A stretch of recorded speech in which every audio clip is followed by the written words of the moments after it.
Additionally, Smelly is a volleyball referee with the Special Olympics of Texas and a graduate of Burleson High School. Jordan defines his own recovery in relation to the opportunities available present and educate the community on topics around supporting individuals with IDD. Jordan's also a candidate for becoming a People Planning Together trainer and was recently appointed by Governor Abbott to the Rehabilitation Council of Texas. And that's a pretty big deal, being appointed by the governor to this thing. So I'm so glad there are other things that I will leave to Jordan to announce that are about his awesomeness. And again, Jordan, I want to turn it over to you now. So go for it. Can you turn that microphone off so I can turn this one on? Yeah.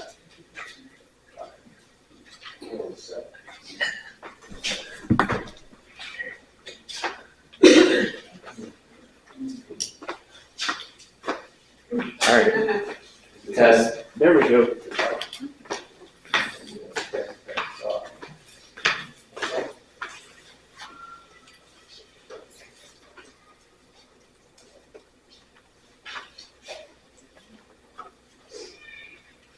Amy, it's not advancing.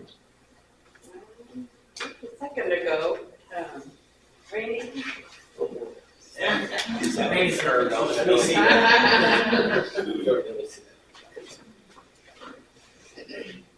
Oh, it's on. You might. It's, yeah, I think the battery's beautiful. Hold on. Let's get the one out of my bag. So the battery was just changed.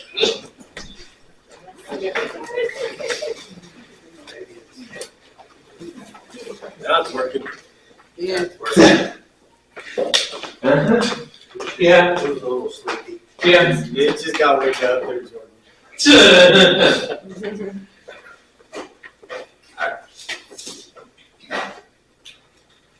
Alright. So good morning. Good morning. So I am Jordan Smelly. So I am actually a certified mental health care specialist here in Texas, but also have intellectual and developmental differences. And I say intellectual and developmental differences because when you use the term intellectual and developmental disabilities, it's not as trauma-informed, because when you think about it, a word that is the synonym for disability is disabled, and then the synonym for disabled is broken, and people with intellectual and developmental disabilities aren't broken. They just have differences.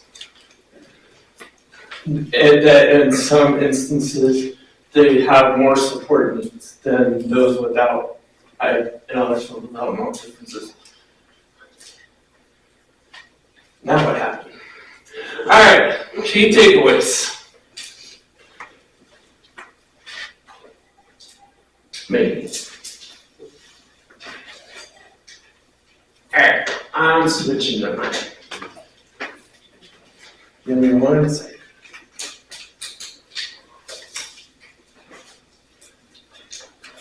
Nothing like your own.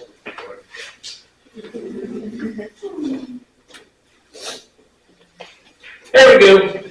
Alright, basic understanding of what peer support is and what a peer specialist does. Know where to go for more information on Texas Medicaid billable peer support certifications, how individuals with IDD can benefit from receiving peer support services, and HHSC person-centered planning for waiver program providers requirement due to Texas Administrative Code as well as CMS. So what is peer support? Peer support is person-centered. That means the person receiving services is the one that directs the services being received. They are the boss. The treatment team is not the boss. And I don't know how treatment team people here feel about hearing that, but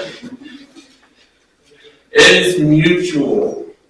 So in peer support, unlike other services, it's more give and take, because we're providing support by sharing snippets of our story at times, but at the same time, there might be something that someone says that we're supporting that really clicks with us that we didn't really think of before. It is also evidence-based. So what research has shown is that people receiving peer support tend to develop a tighter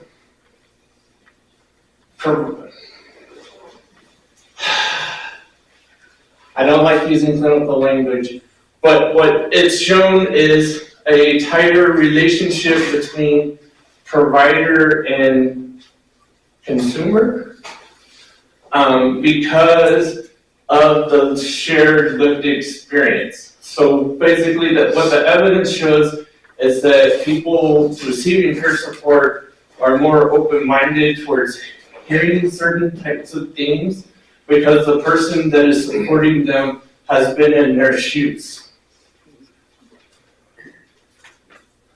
It is strength-based, or it should be strength-based. I put it that way. It should be strength-based.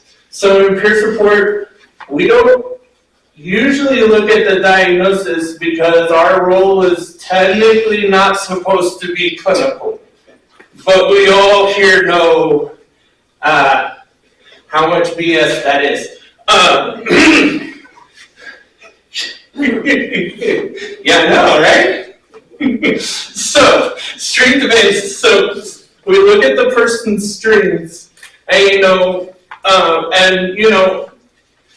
or help them identify them if they're needing that support. But we don't really focus on what's wrong. We focus on what works well, or what they're good at, or excel at. Alright, so what is a peer support specialist?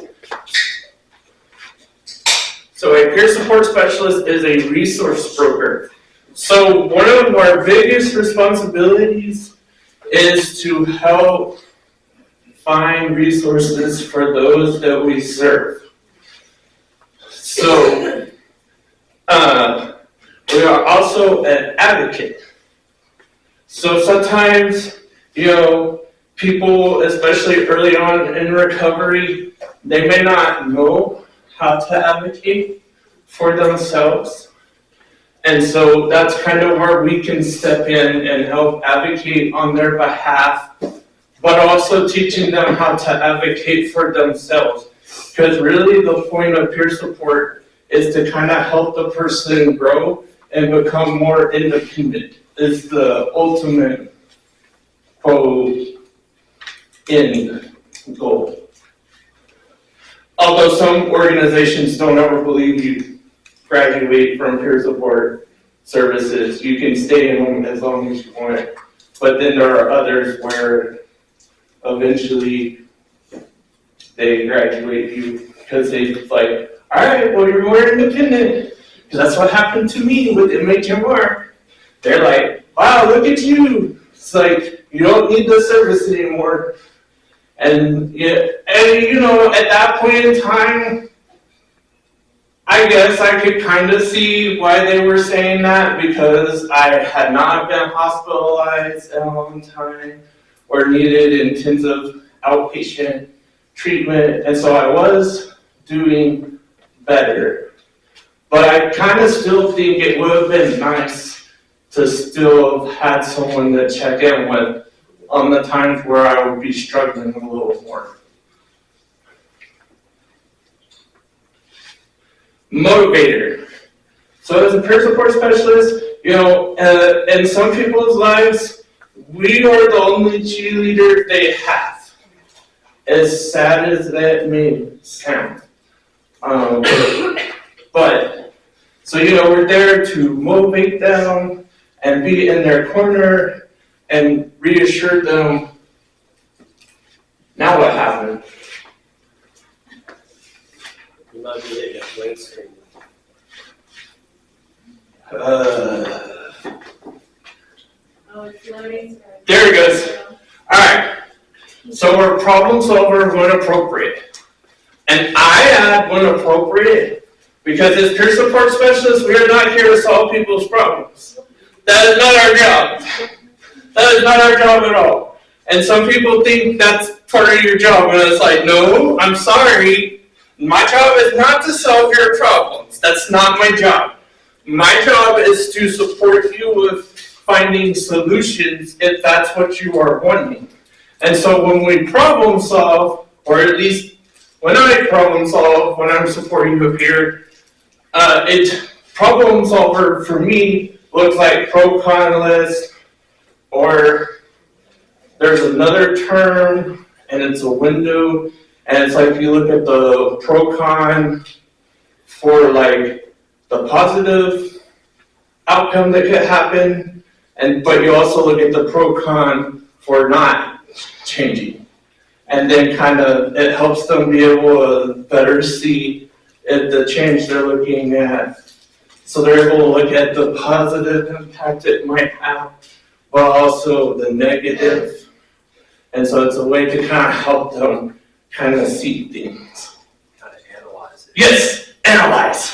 Ally and confidente.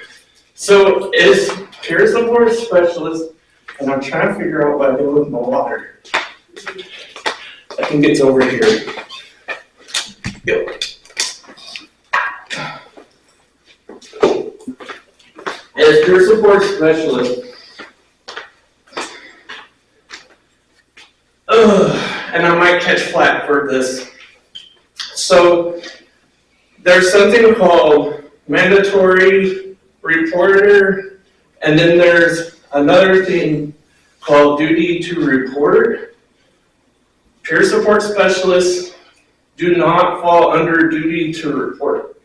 We are mandated reporters, but only when we suspect neglect or abuse, or someone is a danger to themselves or others.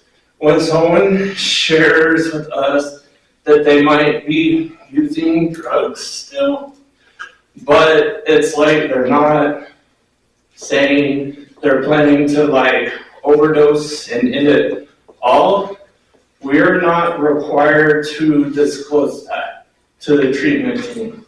And typically we do not, because we're there to support them. And if they're willing to be that vulnerable with us, if we go and share that with the treatment team without their permission, then that kind of shatters the trust that's built. And then you might actually do more harm than good. So, and we are a role model, so we demonstrate what recovery can look like. However, also keep in mind that there are many pathways to recovery. So what works for one person may not work for another. For example, I don't have any lived experience with substance use. So going to AA or NA wouldn't do me any good with my recovery, because that's not the support I need. Not to say anything bad about AA or NA, because it's great for those who find it helpful for them, and if I'm supporting someone and they feel that's helpful for them, I'm all for it. But just know, as you're supporting people, you might come across where there might be some overlap in between patients, consumers, peers, whatever you call the people you serve. But also know that recovery is not a one-size-fits-all.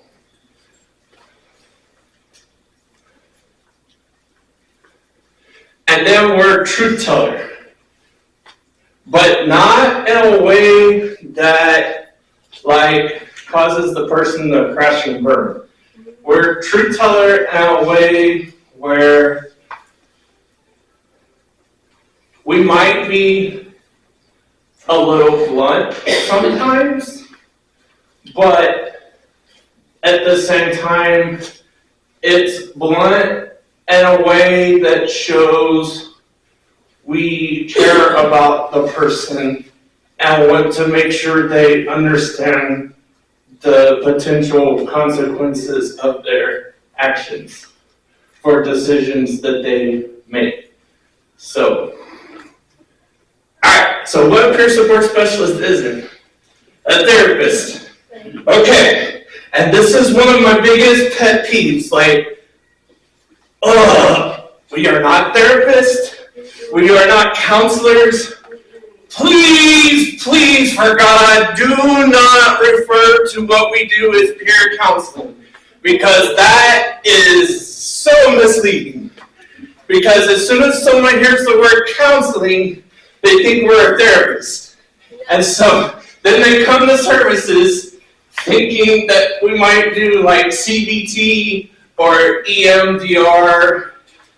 So basically they think we're a therapist that also just happens to have similar lived experience to them. So please, if you're going to talk about peer support, it's peer support. Not peer counseling, not peer counselor, peer support. We are not a spy for the treatment team. And we kind of talked about this a little earlier when I kind of mentioned, the difference between mandatory reporter and then duty to report and how. So we are not someone to be a, quote, puppet for the treatment team and getting the patient to do what the treatment team wants. So,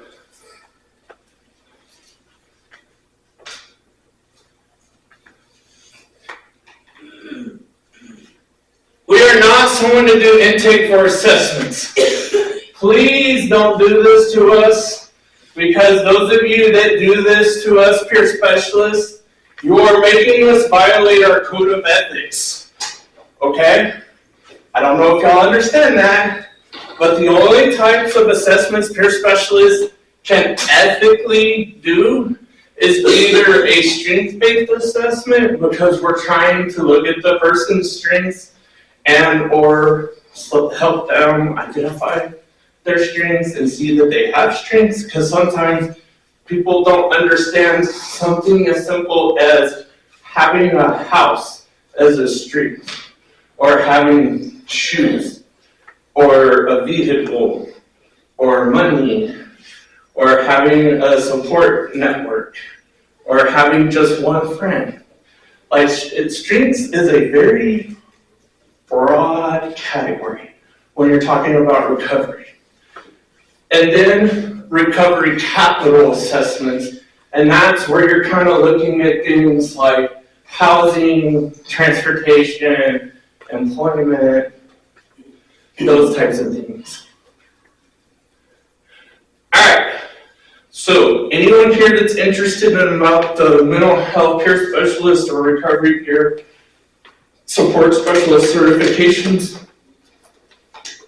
which are the two Medicaid billable certifications here in Texas, as well as the peer specialist supervisor, this is the website where you can get more information on that. Can you step back once?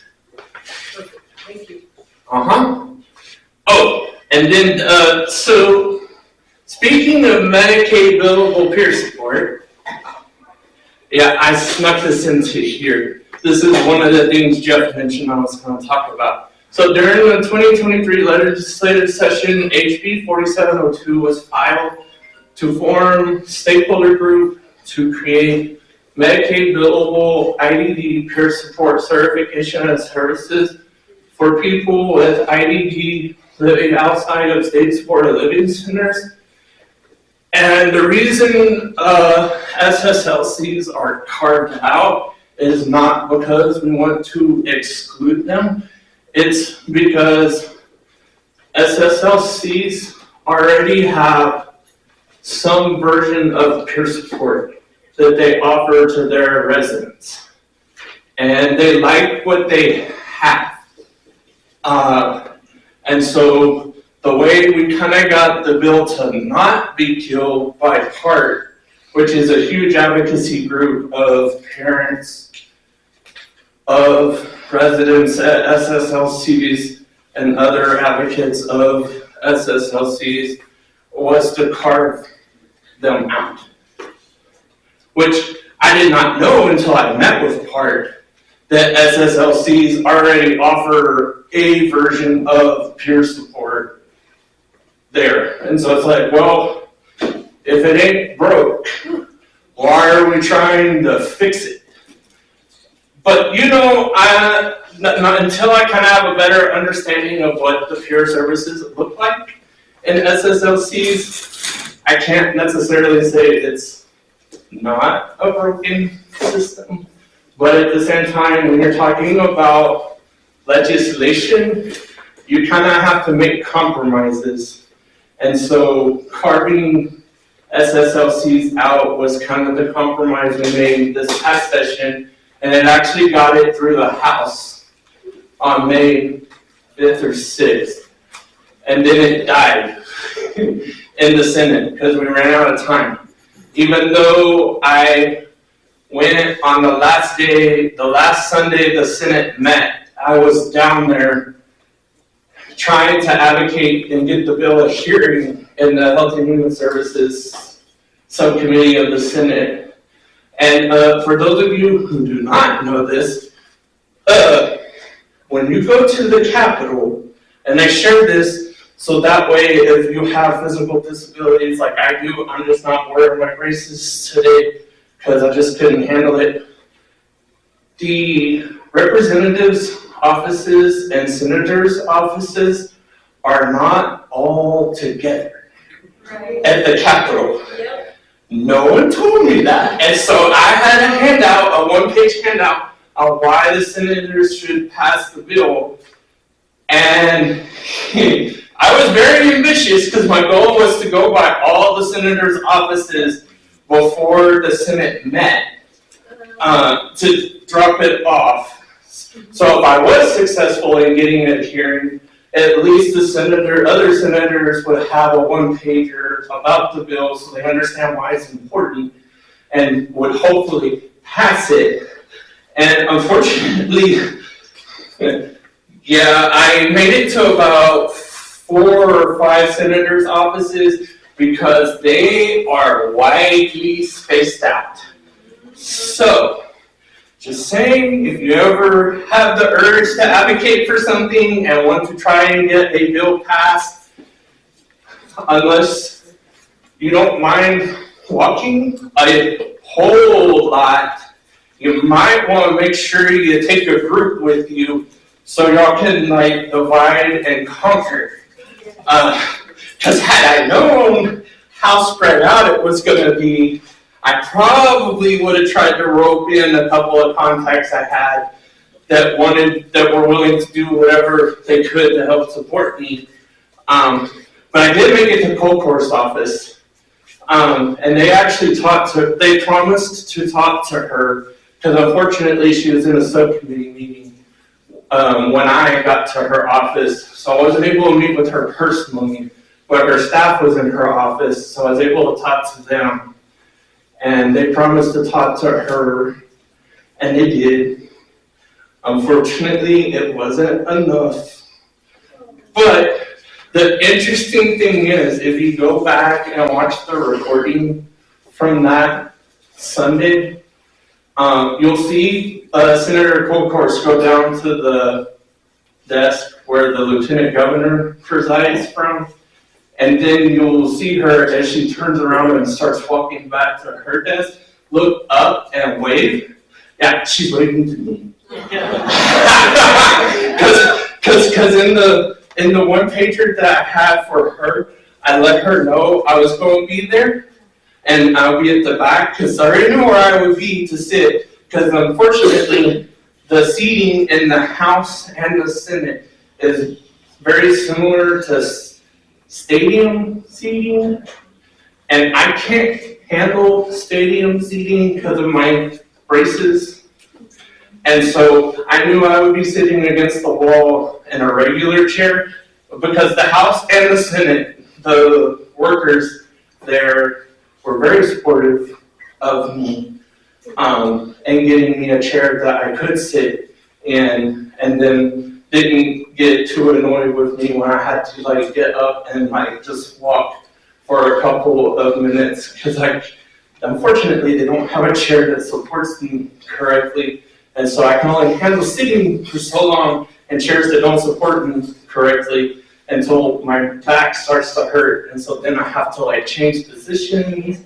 And then when that stops working, I have to get up and walk. And so thankfully, there was no big deal about that.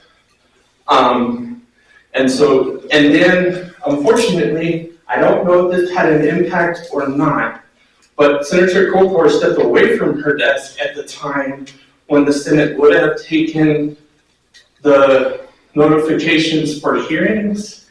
She wasn't at her desk, and then she didn't come back until they had recessed. And so I don't know if she would have been there, if that would have made a difference or not. But as I got up to leave, I did look down over the rail, and we happened to lock eyes that time, for sure, and waved. So I think I might have it in with her. So hopefully next session, we will get it passed.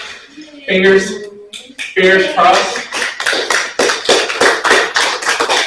So we'll see. We got the language the way it needs to be. So that was the biggest accomplishment. And then I think this was the first time an IED peer support bill cleared either the House or Senate in Texas. So we made big strides because 3 sessions ago it was filed and they were trying to implement services and part killed it. And then 2 sessions ago it was filed and it didn't even get a hearing. But we didn't have a companion bill in the House either. And then this past session, the committee that I led, that Jeff and Mary served on with me, were able to get the Senate bill filed. And then I kind of was talking to them and I was like, I think it might increase our chances if we were to get a House bill filed too. Because then, at least the House can be more aware. And so another committee member, Logan Archer, who has connections to the Speaker of the House, was able to get support, and we were able to get a companion bill filed thanks to Logan's efforts. So, yep, so that's kind of where we're at as far as IED peer support as a Medicaid benefit and certification. Alright, so how can peer support benefit those with IDD?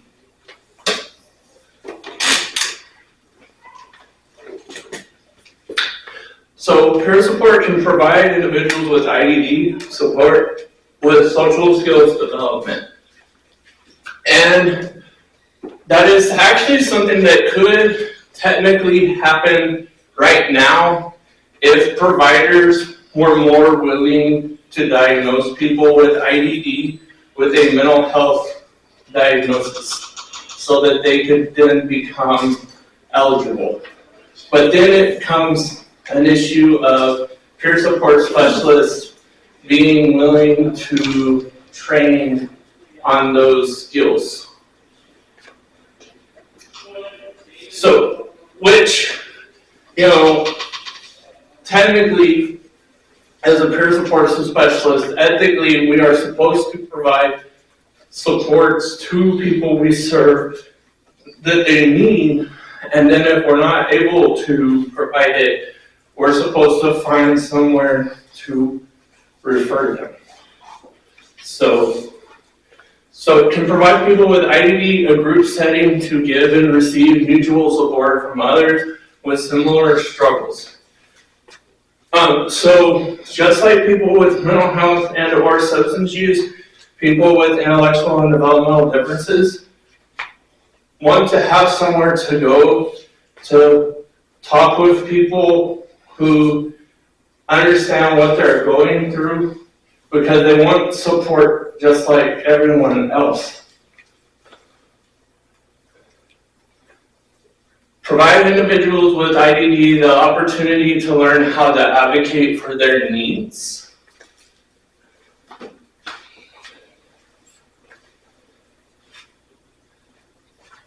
People with IDD who receive services from the home and community-based services, so HCBS waiver, which we kind of talked about yesterday, are required by CMS, the Centers for Medicare and Medicaid Services, and Texas Administrative Code to have a person-centered plan that outlines outcomes and action steps which peer support can help meet this requirement. And peer support can also help those with IDD discover and develop their voice so they are comfortable speaking up for what they want in their treatment plan. Alright, so now we're going to spend the remaining time talking about Texas HHSC person-centered planning for waiver program providers.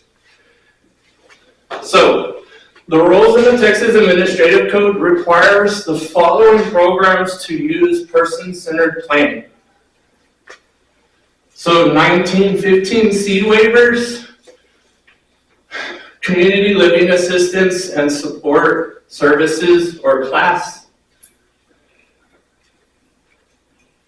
deaf, blind with multiple disabilities, home and community-based services,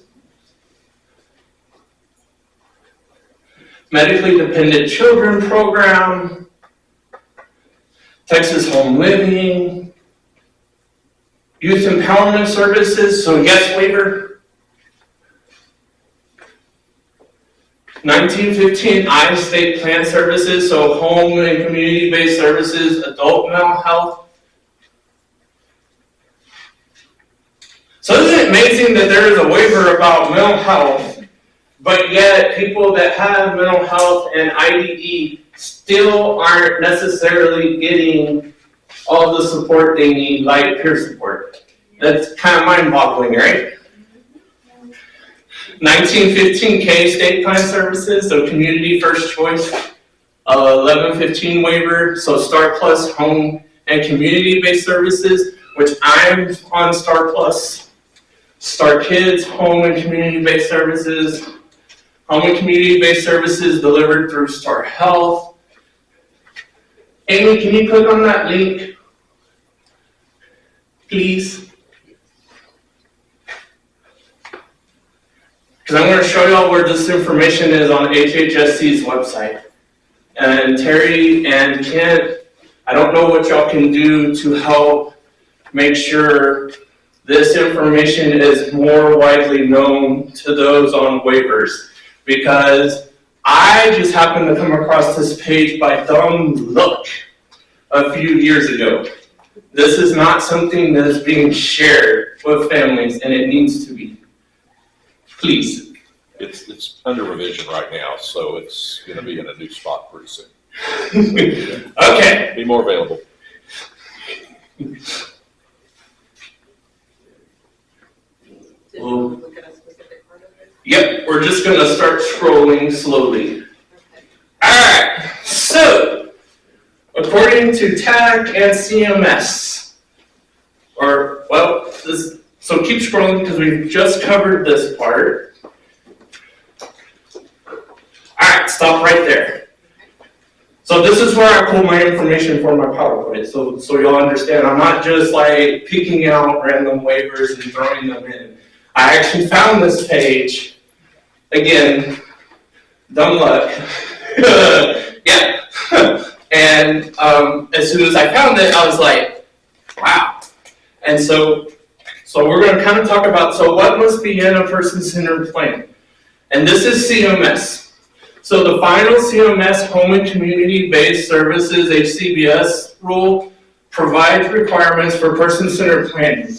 HHS is educating people on person-centered planning and initiating changes in processes and systems to ensure that the planning process meets the HCBS settings rule.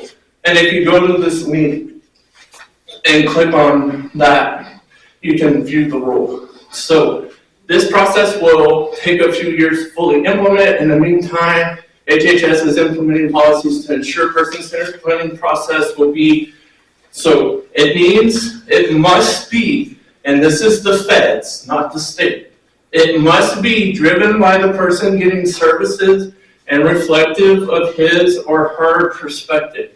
So we kind of had, I'm going to butcher her name, but our keynote speaker yesterday, Alva, kind of talked about some of this in her keynote about how her and her mom created an agenda to make sure that during her planning process, they had her perspective included. So it must be made up of people the client chooses. So what this means, for those of you in MCOs, if a consumer comes to you and they tell you they do not like their service coordinator because their service coordinator is not providing the support they need, you are required by CMS to get them someone that fits their needs. Okay? And it must be conducted at a time and place convenient to the person getting services. This is another thing that kind of happens. So it's very important for you MCOs to understand it is the client that picks the place. So if the client is not comfortable with the person coming to their house, and so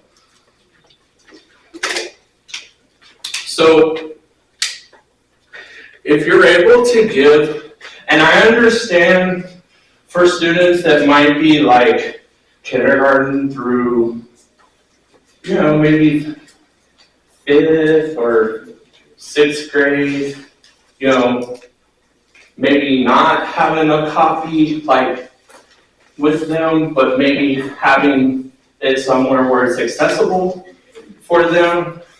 But by the time you're in high school, you should definitely be able to get a copy of your IEP to have with you. And so what that can do is, because what you're already including is the risk factors and mitigation strategies. And so for some people with intellectual and developmental differences, once you're overstimulated, it's really hard to process things and figure out how to de-escalate.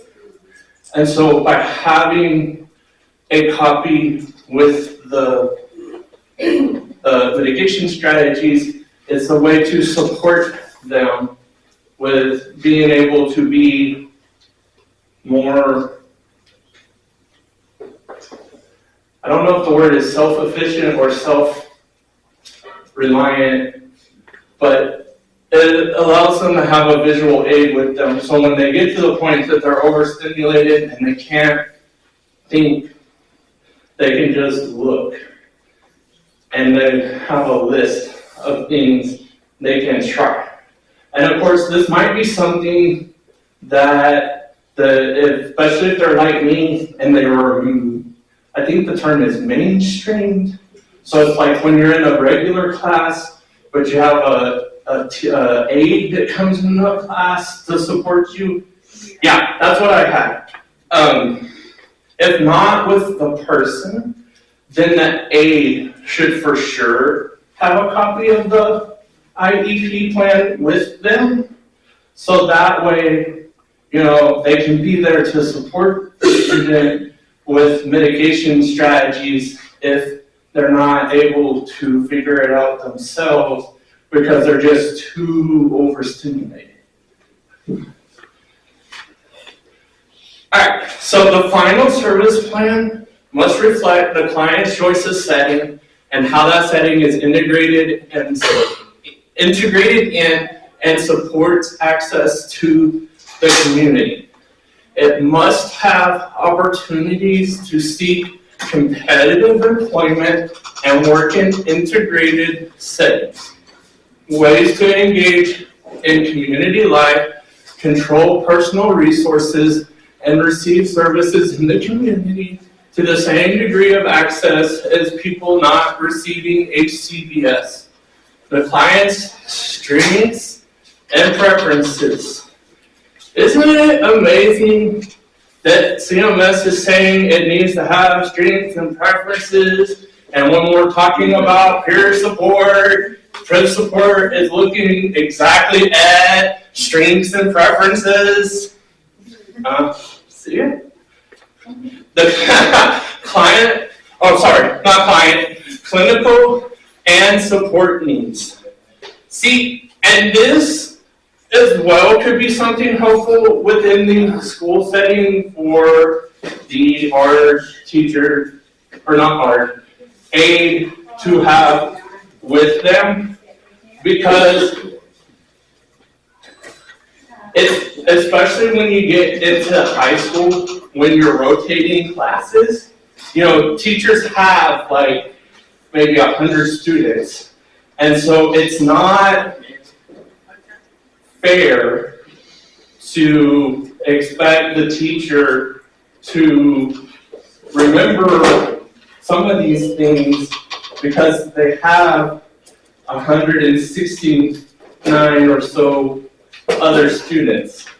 And so being able to have information with the aide that is in there would also help support the teacher in supporting the student so that we don't have situations like, in the news a few years ago, there was that case of the kid that was arrested by the resource officer, or there's another one about abuse of a student. And so, having this kind of information available, in the classroom would be very beneficial and help cut down on some of the restraint use that is currently being used. Because, I understand when the student gets to a certain point and then they become like a danger to themselves, or especially others,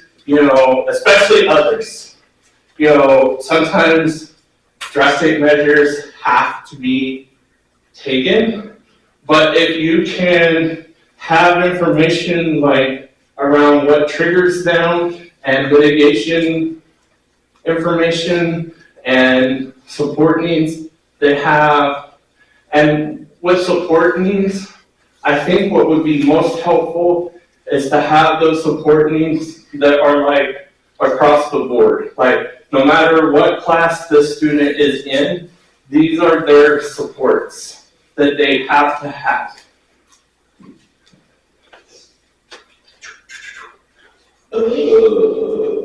Goals and desired outcomes as defined by the person getting services. So again, the person getting services defines their goals and outcomes. Services that will be provided, including self-directed services, and then who will provide services and supports, including unpaid natural supports, such as family and friends. And when we're talking about within the school setting, having this information available to the aide and or teacher might be the thing that keeps, or at least decreases, the chances of needing to use restraint and isolation. Because sometimes, like for me, my mom's my biggest support person, and so sometimes talking to her is all I need at that moment. And I mean, don't get me wrong, I can understand how some might say there might be some students who may try and manipulate the system, so to speak, to get out of class, just to get out of class. But at the same time, I kind of feel like if there's something out there that can decrease the chances of that student or other students needing to be restrained and or isolated, or students without disabilities being traumatized, because you have to understand, depending on the person with the disabilities action and reaction to a situation, that can be very traumatizing or make someone without disabilities who doesn't understand what's going on uncomfortable. And we kind of talk about this too in my 1 o'clock presentation. So that's kind of where we're at. If you could go back to the PowerPoint. Because I think I have a resource slide that I want to throw up in case y'all want to take a picture. Let's see. Can you click in advance? Oh, nope, just website and contact information. It's my next one that has the resource slide. Oh, yeah, it does. Oh, it does? Okay. No, it doesn't. Okay. All right, so I'm going to leave this up for us. Go back to the previous slide real quick. I'm going to leave this up for another second in case any of you want to take a picture of this, because this is the website we just looked at right here.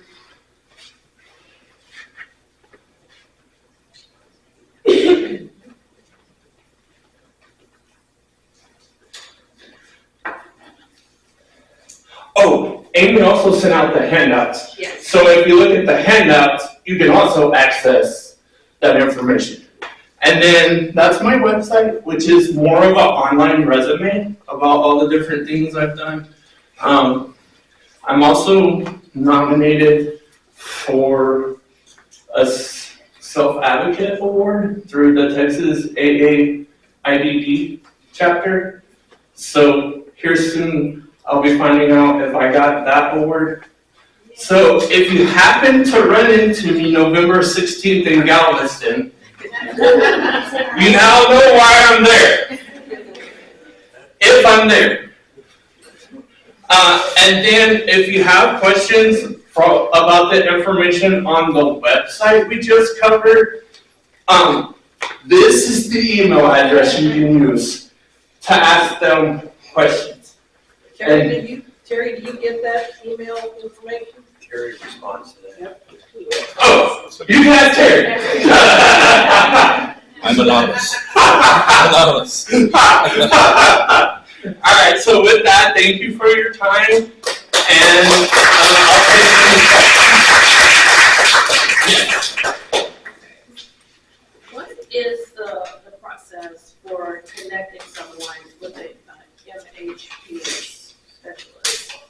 Is there a certain code, or is there going to specify MH and ID in that request?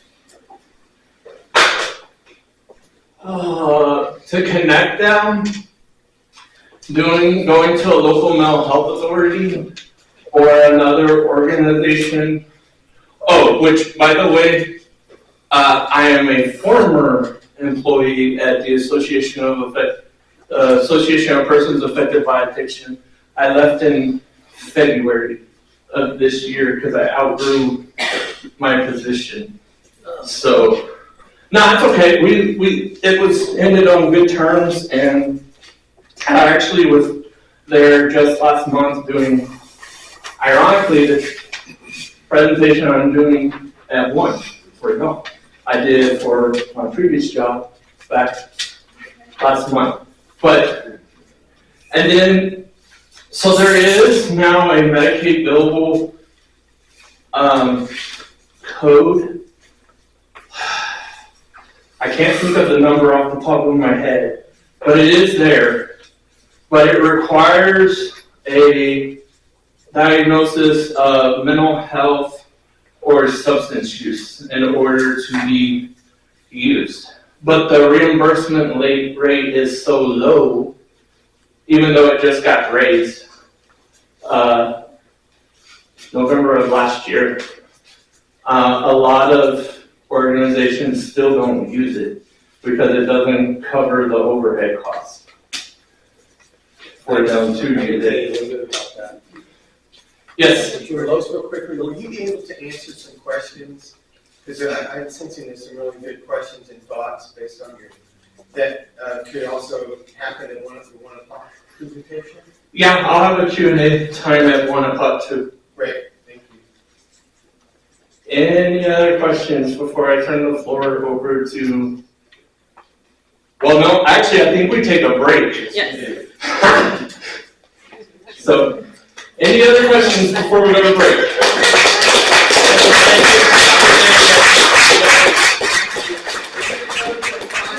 Chapter 11, okay? So we can do that. And if you want to sign up for Learning Marketplace, there's the form. Oh, that's you. You use their marketing? Yeah. Got something. Yeah. Yeah, what does that say? My name. Your name.